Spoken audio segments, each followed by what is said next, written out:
नाशिकमध्ये गणपती विसर्जन मिरवणुकीला सुरुवात झालेली आहे। आपण जर या ठिकाणी बघितलं तर मानाचा जो पहिला गणपती आहे तो खरं तर नाशिक महानगरपालिकेचा आहे आणि तो या ठिकाणून खरं तर मार्गस्थ झालेला आहे। मंत्री गिरीश महाजन यांच्या उपस्थितीमध्ये नारळ फोडून विसर्जन मिरवणुकीला जी आहे ती सुरुवात करण्यात आलेली। याच्यानंतर दुसरा मानाचा गणपती जो आहे तो रविवार कारंजाचा आहे। एकूणच जर बघितलं तर गणपती विसर्जनाच्या मिरवणुकीमध्ये मोठा उत्साह या ठिकाणी पडतोय। पाऊस जरी पडत असला तरी गणेश भक्तांमध्ये मोठा उत्साह जो आहे तो या ठिकाणी दिसून येत आहे। ढोल ताशांच्या गजरामध्ये खरं तर मिरवणुकीला प्रारंभ झालेला आहे।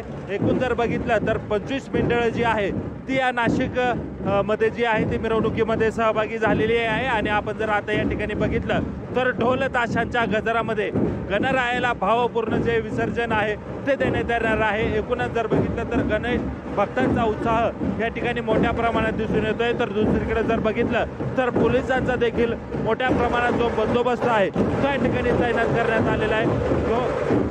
ड्रोनच्या माध्यमातून जी आहे ती या सगळ्या गोष्टींवर जी आहे ती नजर राहणार आहे। त्यामुळे एकूणच गणेश भक्तांचा जो उत्साह आहे तो शिगेला पोहोचलेला आहे। आणि या ठिकाणी जर बघितलं तर 25 मंडळ या मिरवणुकीमध्ये सहभागी झालेले आहेत। विसर्जन मिरवणुकीचा प्रारंभ श्री गणेशा जो आहे तो आता करण्यात आले।